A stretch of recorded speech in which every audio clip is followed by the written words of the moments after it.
Olá, seja muito bem-vindo a mais um vídeo onde nós estamos trazendo as partidas do Campeonato Brasileiro de Xadrez em sua 85ª edição, que está sendo sediado na cidade de Natal, Rio Grande do Norte. A gente já acompanhou aí algumas partidas das quartas de final e aí hoje estão acontecendo o segundo jogo, né, e também os possíveis desempates. Até então já finalizaram algumas partidas.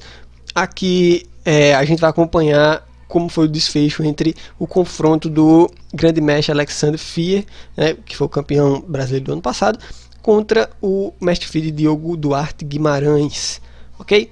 Então vamos dar uma olhada aí no que foi que aconteceu. A primeira partida foi empate, né, terminou em empate, foi ontem, e aí quem vencer passa adiante para a semifinal.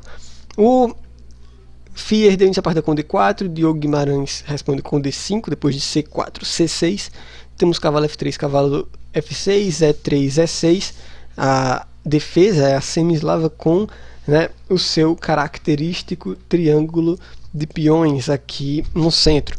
Temos B3, C5, depois de peão toma em D5, cavalo toma em D5, bispo B2 desenvolve, peão toma em D4, cavalo toma em D4, nada de tensão no centro, né? Essa linha que os jogadores decidiram, troca-se todos os peões logo, ficam aí duas colunas abertas, né? A coluna C e a coluna D. Bispo B4 cheque, cavalo vem para casa D2, roque, por parte das negras, torre C1, aproveitando a coluna aberta, padrão, né? Bispo D7, A3, um jogo bem intuitivo de ambos os lados, bispo E7, E4, temos o lance cavalo F4, saindo do ataque, G3, expulsando o cavalo novamente para G6, cavalo da casa 4 vem para casa F3, bispo C6, temos dama E2, bispo F6 propondo a troca, que é recusada com E5, certo? E aqui seguiu-se o lance bispo G5 saindo do ataque do peão. Bem, aqui agora existem muitas possibilidades, né? O Fier foi lá e tomou o cavalo, tomou o bispo em G5, e aí o Diogo Guimarães, né, foi lá e tomou de dama o cavalo em G5. Bem, você pode olhar, né, não se engane porque eu mencionei rápido e tal, mas de fato existe essa possibilidade aqui, né, de bispo toma a torre em H1. Você pode estar se perguntando, Renan, por que é que não seguiu essa possibilidade? De fato, esse bispo toma a torre em H1. Bem, se bispo toma a torre em H1 agora, né, as brancas jogam o lance dama H5, nesse caso, e aí depois de H6 para evitar o mate, né, o cavalo pode tomar o peão em E6 com um garfo, né, com um ataque duplo tanto na dama quanto na torre. A única forma de se livrar seria peão toma em E6 e depois disso dama toma em G6, e aí as brancas têm uma excelente iniciativa, um grande jogo, né, possibilidade de colocar ainda mais pressão depois com dama, com o bispo C4, por exemplo. Esse peão fica fraco aqui, né, o rei exposto, então de certa forma as brancas ficam bem interessantes mesmo, tem uma compensação muito boa, iniciativa muito forte. Contudo, depois de cavalo toma em G5, seguiu dama toma o cavalo em G5, ok, beleza até aqui, né? H4 atacando a dama que vem para H6, e aqui que tá. É fundamental agora retirar essa torre daí, né, do ataque do bispo, jogando algo do tipo torre H3, por exemplo, torre H2 também. Mas o Fier, né, nas suas análises, foi lá e jogou o lance bispo D4. E aí esse lance, né, infelizmente para o Fier é um erro, tá? Qual é a ideia desse lance? A ideia é você jogar o lance bispo E3 atacando a dama em H6, beleza? Você ataca essa dama daí, claro, ela estaria sendo, na verdade, uma armadilha, né? Uma armadilha, a dama estaria presa, e aí as brancas iam ganhar a dama das negras, se elas pudessem jogar bispo E3 agora. Porém, as negras têm um truque tático bem interessante, cavalo F4 atacando a dama das brancas, né, contra-atacando, e aí as brancas, né, ou seja, o Fier jogou o lance dama G4 saindo desse ataque. Você pode se perguntar, Renan, por que não tomar o peão, o cavalo em F4? Se você tomar o cavalo em F4, por exemplo, o bispo pode tomar a torre aqui em H1, né, sem nenhum problema. Aí as brancas têm que resolver alguns problemas estruturais, né? Por exemplo, antes de ir atrás desse bispo, elas têm que defender, por exemplo, o peão em F4, enfim. Se elas jogarem algo tipo dama G4, por exemplo, as negras podem continuar com cavalo C6 e sei lá, depois bispo bispo E3, por exemplo, ameaçando F5, algo tipo, você simplesmente pode trazer o bispo de volta, e aí as negras estão vencedoras nessa posição, sem problema nenhum. As negras, acho que fica bem claro, né? Uma qualidade a mais. Contudo, seguiu dama G4 nesse caso, e depois disso, né, pode-se tomar também a torre em H1. Por enquanto fica uma torre inteira, né, aí de vantagem. Claro que tem esse cavalo caindo aqui muito em breve, né? Tem só que ter alguns cuidados, por exemplo, bispo E3 seguiu logo de cara, F5, ataca a dama das brancas, peão toma em F6, dama toma em F6, e só então, né, as brancas decidiram então tomar de bispo para ver se não quebrava tanto a estrutura de peões assim. As negras, contudo, ainda ficam com a qualidade a mais e tem tudo para lutar por uma vitória. Vamos ver como foi que a partida se desenrolou. Temos cavalo C6 desenvolvendo, bispo D3, aqui agora ambos os jogadores vão tentar ao máximo recuperar todo o seu desenvolvimento, né?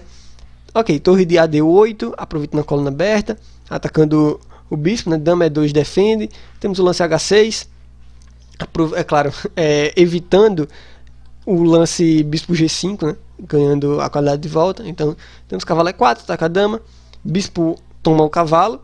Claro, você também não quer que seu bispo fique preso ali de repente, né? Então bispo toma o cavalo, bispo toma bispo, e beleza. As brancas, né, pela qualidade a menos, elas têm aí um par de bispos contra uma torre e um cavalo. Elas podem tentar depois buscar compensação em cima disso, mas é realmente muito difícil, e com um jogo preciso e claro, com muita paciência, as negras têm tudo para lutar pela vitória. E5 foi como o mestre Diogo Guimarães prosseguiu, e depois de bispo E3 temos cavalo D4 atacando a dama. Dama vem para casa C4 com cheque, dama F7 propõe a troca de damas, que favorece de fato as negras, né?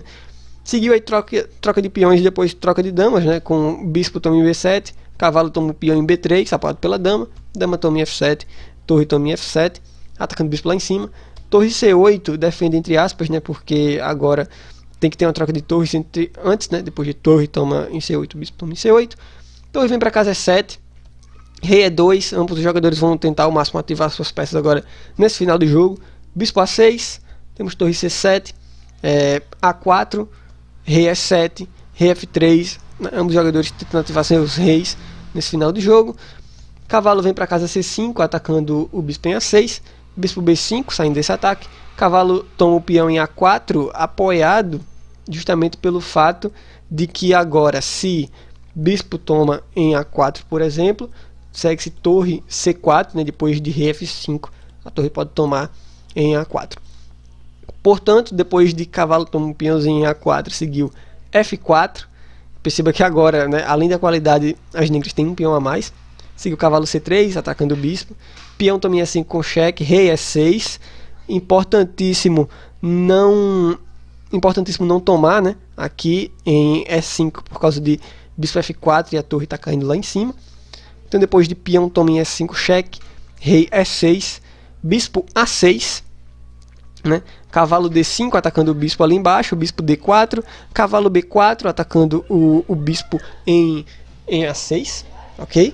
E aí depois temos o bispo B5 saindo desse ataque, A6 contra-ataca de novo o bispo A4, cavalo D5, temos o bispo B3, e depois de torre B7 atacando o bispo, aí as brancas abrem mão do seu par de bispos nesse final do jogo. E aí agora acho que fica bem claro, né, que as negras realmente estão vencendo, principalmente pelo fato desse peão aqui tá pronto para avançar e promover.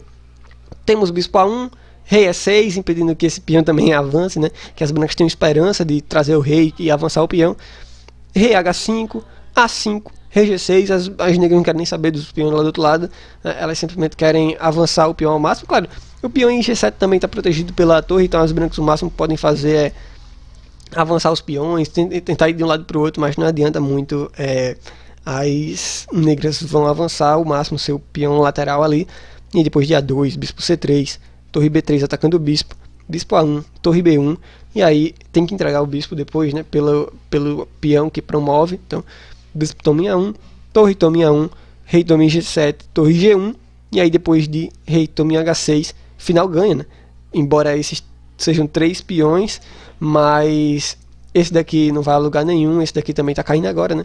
torre toma em G4, rei H7, rei toma em E5, H6, rei F6, e aí não adianta, depois de rei H8, rei G6, H7, o último lance da partida, né, que sacramentou a vitória do mestre filho de Diogo Duarte Guimarães, foi o lance torre H4, acredito eu que por apuro de tempo, né, foi o primeiro lance que ele viu na cabeça. Claro, não tem problema nenhum, vai ser tomado esse peão aqui, depois é só dar um mate bem tranquilo de rei, né, mas veja bem, o que acontece? Aqui, depois de H7, né, nem precisa, na verdade, se preocupar em tomar esse peão, né? Torre, enfim, você jogar a torre em qualquer lugar aqui praticamente, torre A4, por exemplo, se rei G8, né, o único lance, torre A8, e isso aí é um mate, né? Mas, enfim, não tem problema nenhum, o que importa é a vitória, né, no fim de tudo.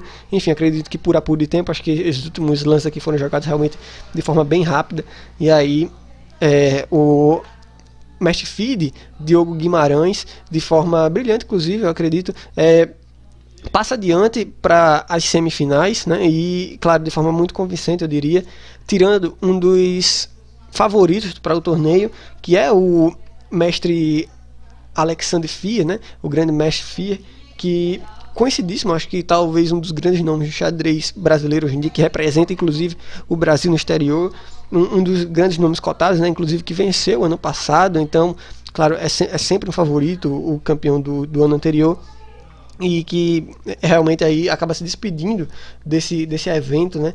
E claro, então aí abrindo a possibilidade então de praticamente qualquer um outro aí agora fica sendo tem chances, né? Eu diria que qualquer pessoa agora tem chance. Eu mesmo apostava que o Fier ia ser o campeão, mas para você ver que até mesmo no xadrez não tem essa coisa assim de totalmente favorito e tal, não.